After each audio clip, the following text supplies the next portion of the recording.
Halo guys, Assalamualaikum warahmatullahi wabarakatuh. Perkenalkan, nama aku Nur Anissa. Aku mahasiswi Universitas Singapura Bangsa Karawang, jurusan Ilmu Komunikasi semester 3A dengan NPM 20106311900084. Jadi di video kali ini aku bakal ngejelasin tentang paradigma konstruktivisme.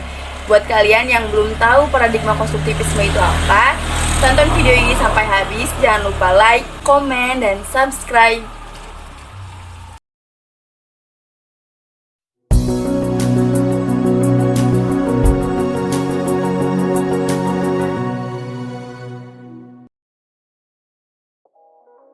Untuk pembahasan yang pertama, di sini ada pengertian dan juga sejarah dari paradigma konstruktivisme. Paradigma konstruktivisme ialah paradigma di mana kebenaran suatu realitas sosial dilihat sebagai hasil konstruksi sosial dan kebenaran suatu realitas sosial bersifat relatif. Paradigma konstruktivisme merupakan paradigma dalam komunikasi yang menganggap bahwa realitas sosial bersifat relatif, yaitu realitas sosial merupakan hasil dari konstruksi sosial. Teori konstruktivis atau konstruktivisme adalah pendekatan secara teoritis untuk komunikasi yang dikembangkan tahun 1970 oleh Delia dan rekan-rekan sejawatnya. Konstruktivisme menolak pandangan positivisme yang memisahkan subjek dan objek komunikasi. Dalam pandangan konstruktivisme, bahasa tidak lagi hanya dilihat sebagai alat untuk memahami realitas objektif. Kemudian untuk tokoh-tokoh paradigma konstruktivisme, yaitu yang pertama ada Jean Piaget dan yang kedua ada Lev Vygotsky. Perkembangan konstruktivisme tidak lepas dari Jean Piaget dan Vygotsky. Kedua tokoh tersebut menekankan bahwa perubahan kognitif ke arah perkembangan terjadi ketika konsep-konsep yang sebelumnya sudah ada tergeser karena mulai adanya informasi-informasi baru. Piaget mengungkapkan bahwa dari pandangan konstruktivisme, pengetahuan tumbuh dan berkembang melalui pengalaman. Pemahaman tentang semakin dalam dan kuat karena terus diuji dalam berbagai cara.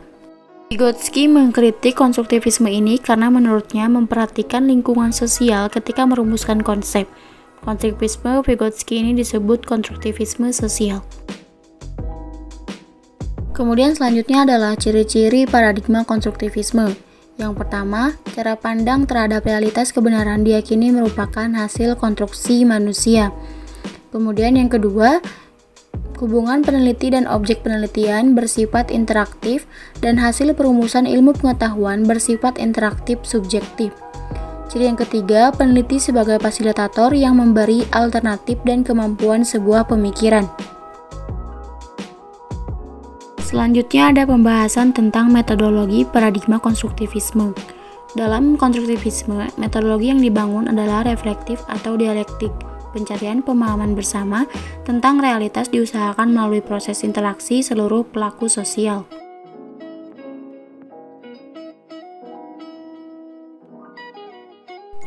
Untuk contoh kasus dari paradigma konstruktivisme, yaitu pengambilan dari jurnal yang berjudul Kasus Pemerkosaan dalam harian kompas.com oleh Hairul Satria Anugrah, mahasiswa UPN Veteran Jawa Timur tahun 2021. Dalam penelitian ini juga menggunakan metodologi dari konstruktivisme melalui seluruh pelaku sosial yang terlibat dan tentunya merupakan pengalaman yang terjadi dengan menggunakan metode penelitian kualitatif tentu dalam proses kerjanya sendiri. Pembahasan ontologi, konstruktivisme meyakinkan relativitas kebenaran yang dirumuskan secara sosial. Dalam kasus ini juga, peneliti mendapatkan fakta kebenaran itu relatif. Maka sifat kebenaran pun relatif ditentukan oleh konteks masyarakat yang ada, di mana hasil dari penelitian ini mengungkapkan hukumannya dalam dua hukum material, yaitu KUHP dan Konun Nomor 6 Tahun 2014. Dalam epistemologi, cara pandang terhadap realitas kebenaran diyakini merupakan hasil konstruksi manusia. Hubungan peneliti dalam kasus ini dan objek penelitian bersifat interaktif, dan hasil perumusan ilmu pengetahuan sangat bersifat interpretif subjektif. Konstruktivisme meletakkan peneliti sebagai fasilitator yang memberi alternatif dan mengkonstruktif setiap pemikiran. Dalam metodologi, penelitian ini juga menggunakan metodologi dari konstruktivisme melalui seluruh pelaku sosial yang terlibat dan tentunya merupakan pengalaman yang terjadi. Kemudian selanjutnya ada pembahasan tentang analisis framing. Analisis framing adalah analisis yang memusatkan perhatian pada bagaimana media mengemas dan membingkai suatu berita. Analisis framing secara umum membahas mengenai bagaimana ia membentuk konstruksi atas realitas, menyajikannya dan menyampaikan kepada halayak. Analisis framing secara sederhana dapat digambarkan sebagai analisis untuk mengetahui bagaimana realitas yang dibingkai oleh berita. Dalam kasus yang diambil memiliki sumber data melalui cara pengamatan serta penglihatan kasus dari media dan dokumentasi dari pengumpulan majalah. Untuk data sekunder, peneliti juga melakukan wawancara.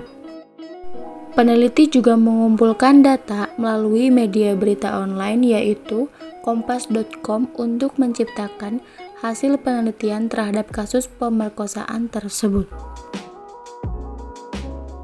Kemudian di sini ada daftar pustaka, di sini ada biodata saya pribadi dan terima kasih telah menonton. Sampai jumpa di konten berikutnya.